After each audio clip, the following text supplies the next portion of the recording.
So I was doing an oil change. Figured I'd never drop my lower oil pan to check what it looks like on the inside.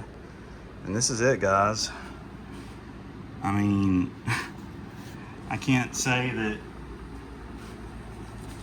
there's anything really remotely bad about this. There's a little bit of sludge in there. I think some of that right there might be some gasket. But for 210,000 miles on my 2017 Pro4X, 210,000, I repeat. I mean, first time I've done this.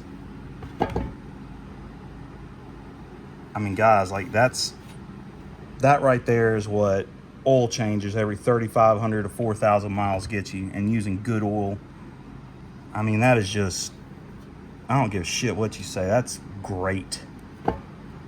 I mean, look at that. There's nothing in here. It's just oil. Look at that. I'm proud of that right there, guys.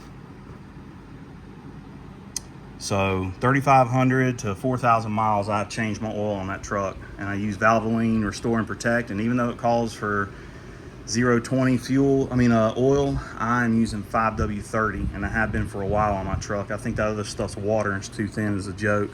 I maybe lost a little bit of gas mileage, but I don't give a shit. Look at that. I will take this over that all day, every day.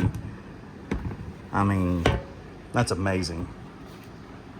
I mean, it really is. That's mind-blowing.